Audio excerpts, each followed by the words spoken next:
할렐루야. 오늘도 주님 안에서 예배드리는 사랑하는 성도들, 주님의 은혜와 위로와 평강이 우리의 삶에 충만할 수 있기를 주님의 이름으로 축원합니다. 그 힘을 받고 세상에서 승리하는 저와 여러분 되시기를 바랍니다. 요즘 세대를 구분하면 예전엔 MZ 세대를 이야기했죠. 근데 이제는 알파 세대에 대한 이야기가 나옵니다. 알파 세대란 이 G세대 다음의 세대입니다. 스마트폰이 대중화된 이후에 등장한 세대, 2010년대 이후에 태어난 세대를 말하죠. 초등학교, 중학생들 정도를 말합니다. 이들은 MZ세대와는 또 다르죠. 이 사람들은 아날로그에 대한 경험이 전혀 없는 완전 디지털 세대입니다. 그러다 보니 가치관이나 세계관이 생각하는 것이 이전 세대와는 완전히 다를 수밖에 없습니다. 그런 아이들을 키우는 부모님들 얼마나 힘드실까요? 여러분 알아주셔야 돼요. 그리고 또 그런 손자, 손녀들을 돌보고 섬겨줘야 하는 우리 할머니, 할아버지들 얼마나 힘드실까요? 참 힘든 시대가 된 것 같습니다. 그런데 이런 새로운 세대들을 이해하지 못하고 잔소리하는 사람을 뭐라고 부르죠? 꼰대라고 부르죠. 하지만 나이 많다고 무조건 꼰대가 되는 것은 아닙니다. 꼰대는 아주 진부하고 고루한 생각을 하는 사람을 말하죠. 삶에 도움이 되는 조언을 해줄 수 있는 사람은 오히려 멘토라고 부릅니다. 여러분은 어떻습니까? 자신이 꼰대입니까? 멘토입니까? 어떻게 생각하시나요? 꼰대와 멘토의 차이는 뭘까요? 아마 성숙의 차이일 거라고 생각합니다. 그럼 성숙하다는 건 어떤 의미일까요? 우리가 알고 있는 것들, 너무나 당연한 일들을 그저 알고만 있는 것이 아니라 그것들을 삶으로 살아낼 때 비로소 그 사람이 성숙하다라고 말할 수 있을 것 같아요. 그러니까 요즘 세대는 알고 있는 것으로 잔소리하는 어른이 아니라 그것을 살아내는 인생의 선배들, 그런 사람들을 바라고 있는지도 모르겠습니다. 신앙에 있어서도 우리는 꼰대가 아니라 멘토가 되어야 합니다. 말씀을 아는 데 멈추는 것이 아니라 그 말씀을 살아내는 성숙한 그리스도인이 되어야 한다라는 것이죠. 전통이란 말이 있습니다. 과거부터 지금까지 내려온 자긍심, 습관, 관습 같은 걸 말하죠. 전통은 보통 기존의 사람들에게는 너무나도 익숙한 어떤 것이죠. 흔히 사람들은 익숙해진 것을 쉽게 바꾸기 어려워합니다. 인간의 습성은 익숙함에 젖어 있을 때 가장 편안하기 때문이죠. 그러나 우리의 신앙이 익숙함에 머물러 있느냐, 아니면 좀 힘들고 고달프고 아파도 본질을 향해 나아가느냐라는 것은 아주 중요한 문제입니다. 여러분, 전통은요 나쁜 것은 아니에요. 하지만 전통은 때때로는 본래 가지고 있었던 그 본질적인 정신을 왜곡하거나 방해할 수 있습니다. 그래서 전통에 의해 움직이는 사람이나 교회는요 성숙한 단계로 나아가기 어려울 수 있어요. 즉 성숙함은 전통에 갇혀 있지 않고 전통을 넘어설 때 생기는 거죠. 예를 들어 보겠습니다. 만약 전통의 기준을 단순히 지금까지 해왔던 것을 그대로 잘 지키고 따라하는 것이다 라고 생각한다면 어떻게 될까요? 이 세상에서 가장 성경적인 그리스도인이 있다면 누굴까요? 예수님이겠죠. 예수님은 완벽하니까. 그렇다면 우리가 2000년 전 예수님이 공생애를 지내시면서 이 땅 위에서 행하셨던 그 모든 것을 그대로 다 따라하면 예수님을 잘 믿는 것일까요? 그렇진 않겠죠. 우리가 어떻게 예수님을 다 따라할 수 있겠습니까? 우리는 그런 능력도 힘도 없어요. 불가능합니다. 또 2000년 전은 지금과 문화가 다르고요, 시대의 흐름에 따라서 행동의 양식도 다 달라졌습니다. 똑같을 수 없어요. 그렇다면 어떻게 하는 게 성숙한 신앙인일까요? 예수님의 행동을, 예수님의 말을 있는 그대로 흉내내는 것이 아니라 예수님이 그렇게 말씀하신 이유를 곱씹으면서 그 의미를 생각해 봐야겠죠. 그리고 그 의미를 지금 이 시대에 사는 우리 인생에 대입해보고 실천하고 적용하는 것이죠. 그럴 때 우리는 성숙한 신앙의 단계로 나아갈 수 있을 거예요. 그런 교회, 그런 가정에 미래가 있습니다. 출애굽 시대의 만나에 대해서 생각해 보겠습니다. 광야에서 하나님이 이스라엘 백성들에게 만나를 주셨습니다. 그 만나를 주실 때 이렇게 말씀하셨어요.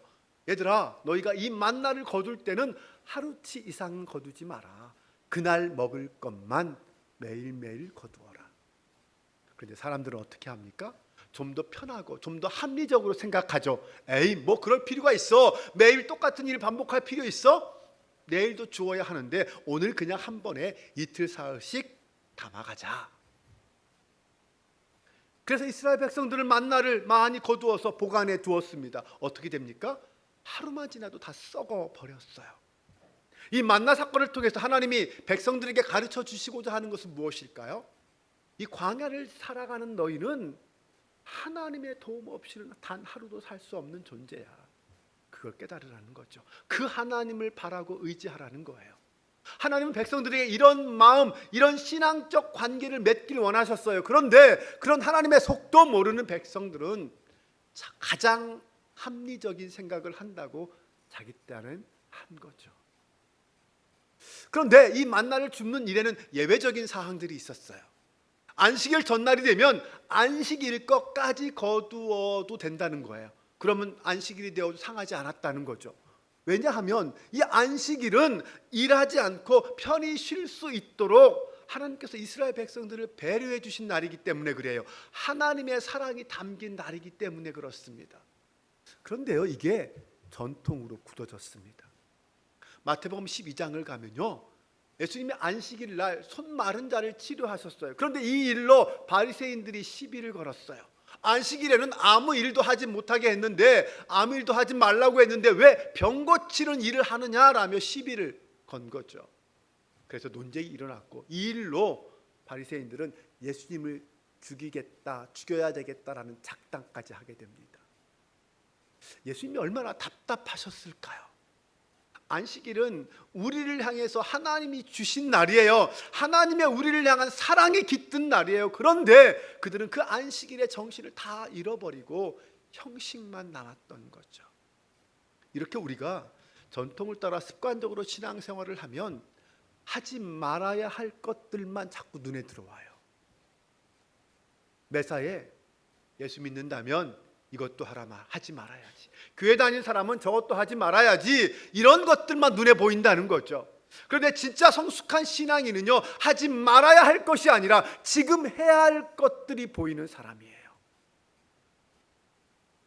여러분은 어떻습니까? 신앙생활을 하면서 하지 말아야 할 것들 때문에 힘들고 스트레스 받습니까? 아니면 하나님의 마음과 진리의 말씀 때문에 해야 할 일들이 충만해서 가슴이 설레고 마음이 설렙니까?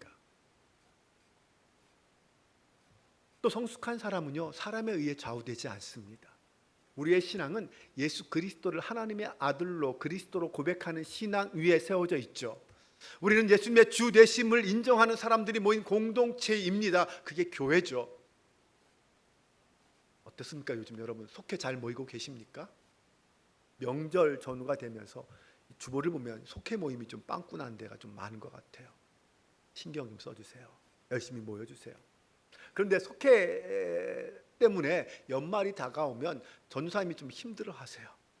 이 사람 저람이 속회의 문제로 부탁을 하죠.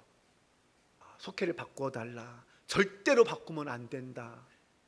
이 사람은 저는 저 사람하고 안 맞아요. 저는 저 사람하고 꼭 속회를 해야 돼요. 안 그러면 교회 떠나요. 이렇게 협박하는 분들도 계시죠. 그런데 좀 냉정하게 생각해 봅시다. 우리가 교회에 온 것은 왜 왔습니까? 예수님을 잘 믿기 위해서 온 거잖아요. 예수님을 믿기 때문에 온 거잖아요. 예수님 때문에 왔잖아요. 그런데 우리 신앙의 걸림돌이 예수님이 아니라 나와 맞지 않는 사람이라면 뭔가 좀 이상한 것 아닐까요? 내가 주님의 주되심을 인정한다면 우리는 서로의 다름도 인정해야 하고 누구와도 함께 갈 수 있어야 합니다. 그것을 못한다면 우리의 신앙은 성숙하지 못하고 아직 계속해서 어린아이의 수준에 머물러 있게 될 거예요. 고린도 전서를 보면 고린도 교회의 문제가 무엇인지 이렇게 나오죠. 고린도 전서 1장 11절에서 13절 다 같이 함께 화면을 보면서 읽어보겠습니다. 내 형제들아 글로의 집 편으로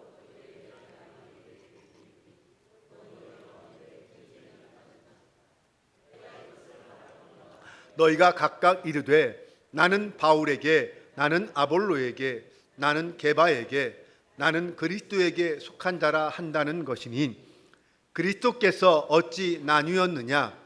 바울이 너를 위하여 십자가에 못 박혔으며 바울의 이름으로 너희가 세례를 받았느냐? 이 고린도 교회는 바울이 개척한 교회입니다. 그런데 그 교회가 어느 날 게바파, 아볼로파, 바울파, 심지어 그리스도파 이렇게 서로 나누어져서 싸운다는 거예요. 네, 물론 다양한 사람들이 모였으니까 생각이 똑같을 수는 없죠. 하지만 파가 나뉜다는 것과 서로 그것 때문에 싸운다는 것은 분명 다른 문제입니다. 서로의 다름을 인정하지 못하고 있다는 것이죠. 그래서 바울이 이렇게 말하죠. 내가 여러분을 위해 십자가를 지었습니까? 내가 여러분에게 세례를 줄 때 바울의 이름으로 세례를 주었습니까? 십자가를 지신 분도 예수님이시고 우리가 세례를 베푸는 것은 예수님의 이름으로 합니다. 그런데 왜 여러분은 사람에게 속하여 서로 편을 나눕니까? 왜 사람의 영향을 받아 신앙생활 하십니까? 교회는 예수 그리스도의 주 되심을 인정하는 곳이라고 그랬죠. 그 말은 사람의 영광이나 사람의 뜻이 드러나는 곳이 아니라는 뜻입니다. 교회가 사람 중심으로 모이면 결국 이단이 되고 말아요. 이단은요, 사람의 욕심 위에 세워진 곳이에요. 어떤 이단을 보면 처음에는 신실한 교회에서 출발해요. 성령 은사도 나타나고 교회도 막 부흥합니다. 그런데 어느 순간 지나면 예수 그리스도의 주 되심은 사라지고 인간의 욕심이 그 자리를 대신합니다. 그러면 결국 타락하여 이단이 되고 말고 이단으로 전락하고 마는 거죠. 이것을 분별할 수 있는 성도들이 되시기를 바랍니다. 사랑하는 여러분, 우리는요 사람에 의해 좌우되는 신앙이 되어서는 안 됩니다. 매일매일 복음의 앞에, 그 복음의 본질 앞에 서서 믿음의 길을 걸어가는 성도가 되시기 바랍니다. 알티 켄달이 내일의 기름 부으심이라는 책에 보면 어제의 사람, 오늘의 사람, 내일의 사람이란 이야기가 나옵니다. 어제의 사람이란 하나님이 기름 부으셨으나 하나님의 영광이 떠난 사람, 오늘의 사람은 하나님이 지금 사용하고 있는 사람, 내일의 사람은 하나님이 앞으로 기름 부으실 사람. 여기서 중요한 것은 어제의 사람, 즉 하나님의 영광이 떠난 사람은 하나님이 쓰실 수 없다라는 거예요. 하나님의 영광이 떠난 교회는 하나님이 사용하시지 않는다는 거죠. 네, 맞습니다. 오늘 나를 돌아보십시오. 나는 어제의 사람입니까? 오늘의 사람입니까? 내일의 사람일까요? 사랑하는 여러분, 하나님의 기름 부으심이 임하면 오늘도 우리는 하나님의 영광을 회복하고 쓰임받는 성도가 될 줄로 믿습니다. 하지만 또한 내가 지금 쓰임받는다 할지라도 언제든지 나에게서 하나님의 영광이 떠날 수도 있다라는 것도 잊지 말아야 합니다. 나를 분별하고 교회를 분별하십시오.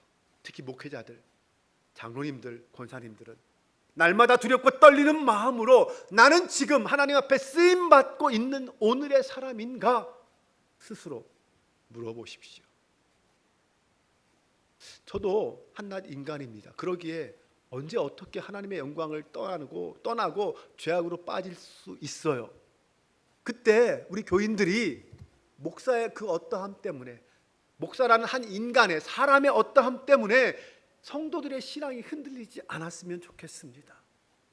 물론 저도 노력하겠지만 우리 한빛교회 성도들은 다른 그 어떤 누구에 의한 것이 아니라 오직 예수 그리스도의 주님 되심 위에 그 신앙을 세워나가고 성숙한 신앙인으로 세워지기를 주님의 이름으로 축원합니다. 엘리자벳 엘리엇의 전능자의 그늘이라는 책이 있습니다. 순교자인 짐 엘리엇에 대한 전기예요. 그 책에 짐 엘리엇이 학생 시절에 썼던 일기를 소개하고 있어요. 이런 내용이에요. 아버지, 저를 분기점 같은 사람이 되게 하소서. 저를 접하는 사람들은 결단의 길로 이끄소서. 저는 직선 도로 위에 표지판이 되고 싶지 않습니다. 저를 갈림길로 삼아주소서. 그리하여 사람들이 제 안에 계신 그리스도를 보고 어느 쪽으로든 하나를 택해야만 하게 하소서. 이 일기에 뜻이 어떤 뜻인지 이해되셨습니까? 누군가가 여러분을 보고 와, 저 사람이 믿는 하나님이라면 나도 믿고 싶다라는 것을 느낀다면, 그래서 자신의 삶의 분기점으로 삼는다면 그가 진짜 예배자의 삶이 아닐까요? 우리는 그런 분기점이 되게 만드는 그런 사람이 되어야 하지 않을까요? 그 사람이 진짜 예배자요, 그 사람이 진정 거룩한 산 제물로 살아가는 예배자가 아닐까요? 오늘 우리는 어떤 예배를 드리고 있습니까? 어떤 예배가 진정한 예배일까요? 예배에서 중요한 것은 방향성입니다. 누구를 향한 예배냐라는 것이죠. 일반적으로 예배를 참석하는 사람들은 예배를 준비할 때 우리는 은혜 받으러 오는 사람들을 중심에 초점에 맞춰져 있습니다. 그래서 오라라는 것이 강조되죠. 네, 당연히 교회에 와서 예배 드리는 것 중요합니다. 우리 모두 하나님께서 예배 공동체로 불렀어요. 그래서 우리는 함께 예배하며 은혜를 나누는 백성들입니다. 우리의 모든 삶의 시작은 언제나 예배여야 돼요. 그래서 주일날 아침에 예배로 일주일을 시작하는 것 아닙니까? 하지만 와서 예배 드리는 것으로 끝나는 예배는 무의미한 예배입니다. 와서 예배 드리는 궁극적인 이유가 무엇이라고 했어요? 가기 위해서라고 했잖아요. 바울이 로마서 12장 1절에서 말한 것처럼 우리 몸을 하나님이 기뻐하시는 거룩한 산 제물로 드리는 것이 우리가 드릴 영적 예배요, 진정한 예배입니다. 다시 말하면 성전에 와서 예배 드리는 것으로 그쳐서는 안 된다는 것이죠. 우리는 예배는 성전 밖으로 나가서 삶 속에서 여전히 계속해서 드려지고 있어야 한다는 것입니다. 오라의 예배도 중요하지만 그래서 가라는 예배도 더 중요합니다. 우리는 왔으면 그리고 준비하여 떠나야 합니다. 주님이 주신 사명의 자리로, 내 삶의 자리로 가서 그곳에서 거룩한 산 제물로 드려져야 하고요, 그곳에서 하나님의 사람으로 세워져야 합니다.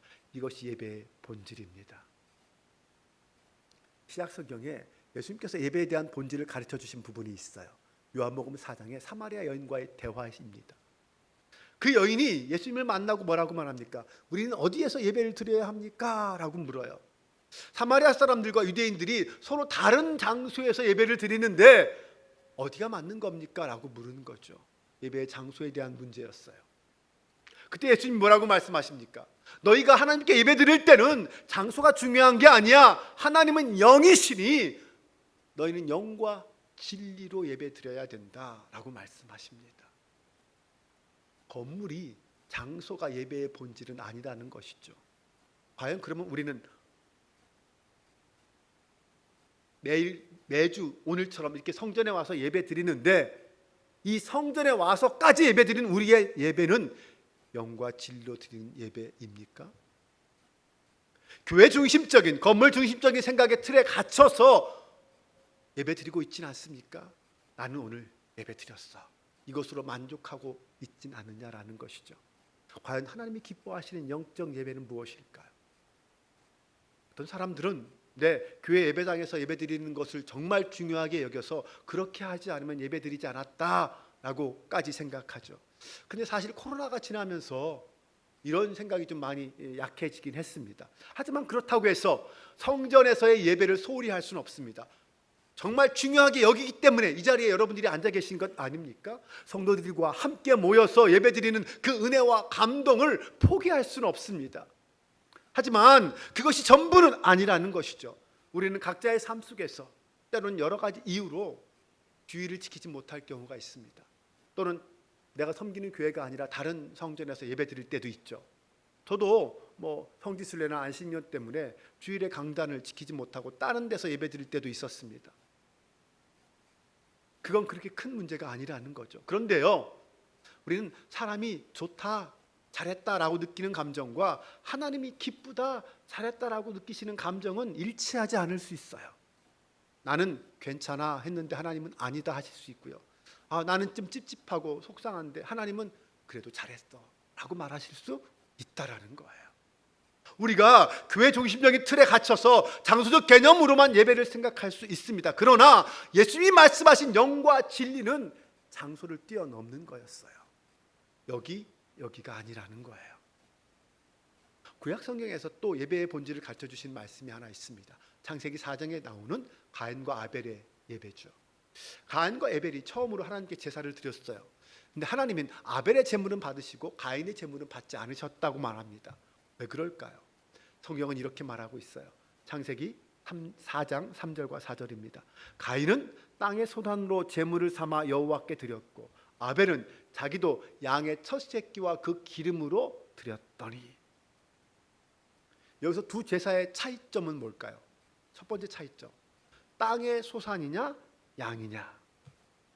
하지만 하나님께 드려지는 제물에는 곡식이나 양이나 구별이 없습니다. 하나님은 종류로 차별하지 않으세요. 둘 다 구약 제사의 제물에 포함되어 있는 물건들입니다. 두 번째 다른 점이 있어요. 그것은 아벨은 하나님께 양의 첫 새끼를 구별하여 드렸다는 것이죠. 우리가 영과 진리로 드리는 그 예배에 있어서 가장 중요한 것은 바로 이것입니다. 구별하여 드리는가. 언제 모이는가, 어디서 모이는가, 이런 시간과 장소의 문제도 중요해요. 하지만 더 중요한 것은 과연 그 시간이, 그 장소가, 그 드리는 예물이 구별된 것이냐라는 것입니다. 영과 진리의 예배는 바로 이 구별됨에 있습니다. 구별된 예배를 하나님이 기뻐하신다는 거예요. 그럼 구별되었다는 것은 무슨 뜻일까요? 하나님을 위해서 따로 떼어 놓았다는 뜻입니다. 여러 개 중에서 그냥 하나 이거 드리자 하고 드리는 게 아니라 오직 이것은 하나님 것입니다. 하나님만을 위해 사용합니다 라는 그런 생각과 믿음으로 드리는 거죠. 나의 시간도, 나의 물질도, 장소도, 태도도, 옷도, 신발도 하나님을 위해서 사용하겠다라는 거예요. 이게 구별됨입니다. 예배에 대하여 다양한 모습을 보여주는 것이 시편이죠. 시편은 구약시대 이스라엘 백성들이 예배드릴 때 가장 많이 사용한 찬양과 감사의 고백들입니다. 시편에 보면 이 감사와 찬양이란 단어가 112번이나 등장해요.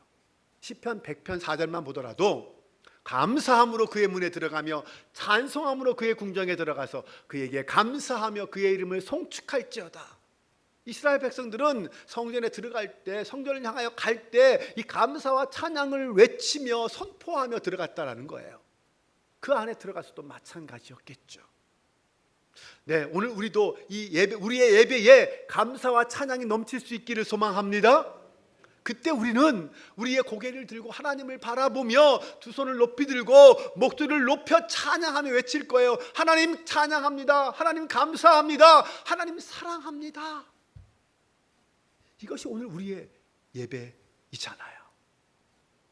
우리가 진정으로 감사와 찬양을 드리며 그렇게 하나님 앞에 나아갈 때 우리의 몸의 자세와 우리의 얼굴의 표정들은 어떨까요? 여러분, 인상 쓰면서 찬양하십니까? 아니잖아요. 감사에 겨워서, 감격에 겨워서 기쁨으로 찬양하시잖아요. 그 모습을 보시는 우리 하나님은 얼마나 기뻐하실까요? 그런 의미에서 예배를 준비하는 예배팀, 찬양팀, 찬양대, 예배부, 또 목회자들 정말 최선을 다해서 세밀하게 준비해야 합니다. 결국 예배의 성패는 준비하는 과정에서 이미 결정돼요. 그럼 우리 자신도 마찬가지죠. 예배 드리러 오는 우리의 마음의 자세와 태도에서 이미 예배의 성패가 결정됩니다.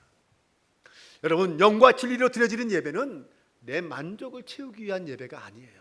성숙한 예배는 하나님이 기뻐하시는 예배로 나아가는 거예요. 형식과 전통이 가로막는다면 그것을 뛰어넘어서 하나님 앞에 온전히 나아가기 위한 다양한 노력과 기도와 애씀과 헌신이 있어야 한다는 거죠.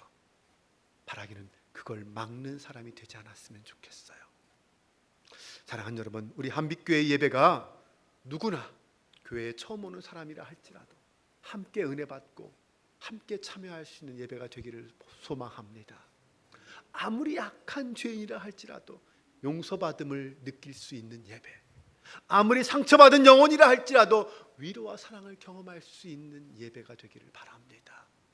감사와 찬양의 자리에서 성령의 임재를 느끼며 겸손함으로 고백하며 나아가는 예배가 되기를 소망합니다. 돈과 권력이 지배하는, 돈과 권력, 그 힘이 지배하는 이 광야 같은 세상 속에 살다가 성전에 나와서 하나님을 예배함으로 우리의 믿음이 회복되고 다시 약속의 땅을 향해 나아가는 예배자로 살아가는 성도가 되시기를 주님의 이름으로 축원합니다.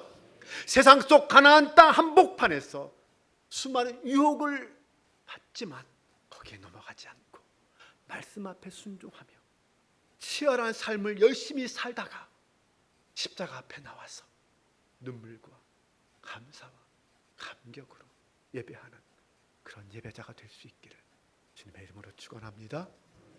찬양합시다.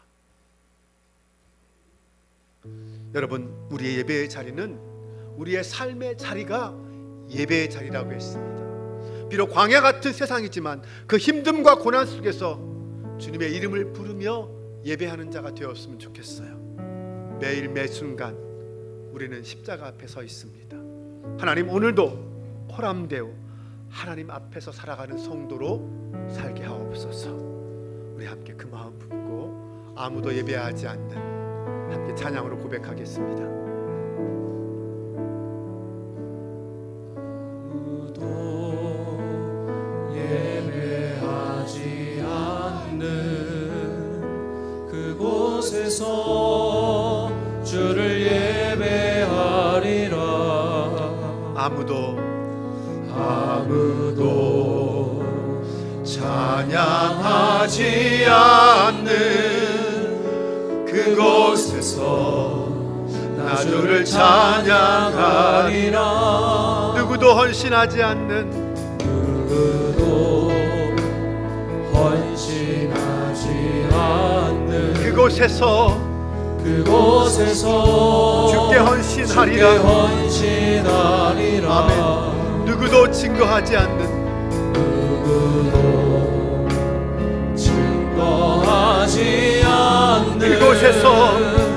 그곳에서 나 주를 증거하리라.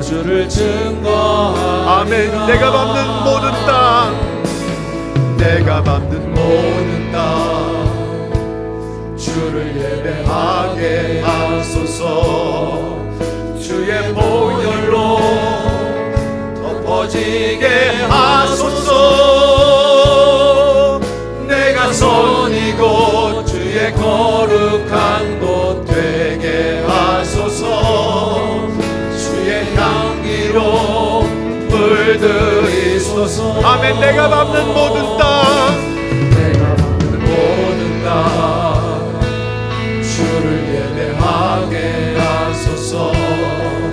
주의 보혈로 덮어지게 하소서. 내가 선이고 주의 거룩한 곳 되게 하소서. 주의 향기로 물들이소서. 다 같이 시간 주여 한번 외치고 뜨겁게 기도합니다. 주여, 우리를 사랑하신 아버지 하나님, 오늘 우리를 예배자로 불러주시니 감사합니다. 우리의 모든 삶의 자리에서 주님의 이름을 부르며 주님을 찬양하며 주님께 기도하는 온전한 예배자의 삶을 살게 하여 주옵소서. 아버지 하나님, 세상이 주님을 떠난다 할지라도 주님을 배반한다 할지라도 오직 나 한 가지만 주님만을 섬기겠다는 역사의 고백처럼 아버지 하나님, 아무도 찬양하지 않는 그곳, 아무도 예배하지 않는 곳에서 주님을 말을 부르며 주의 이름을 찬양하는 저희들 되게 하옵소서. 아버지 하나님, 내가 사는 모든 삶의 자리가 온전한 예배의 자리가 되길 소망합니다. 거룩한 산재물로 오늘도 살아가게 하시고 내일도 살아가게 하시고 하나님의 임재가 넘치는 하나님의 사람, 쓰임받은 주의 백성들 수 있도록 인도하여 주옵소서. 그 모든 삶의 자리가 하나님을 영원롭게 하는 것이 되겠습니다. 하나님 역사하시고 인도하여 주시옵소서.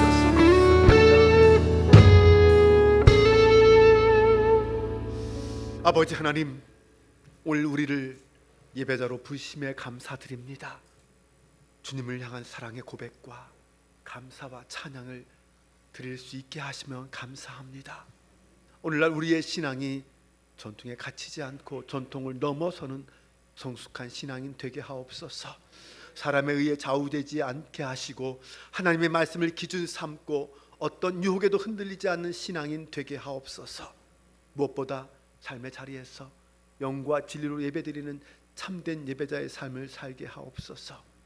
그리하여 믿지 않는 자들이 우리의 삶을 보고 하나님을 만나게 하시고 하나님의 사랑과 은혜를 경험하게 하옵소서.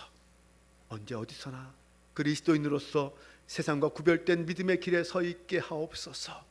그런 믿음을 가진 성도들이 모여 예배하는 우리의 예배가 주님이 기뻐 받으시는 영과 진리의 예배 되게 하옵소서.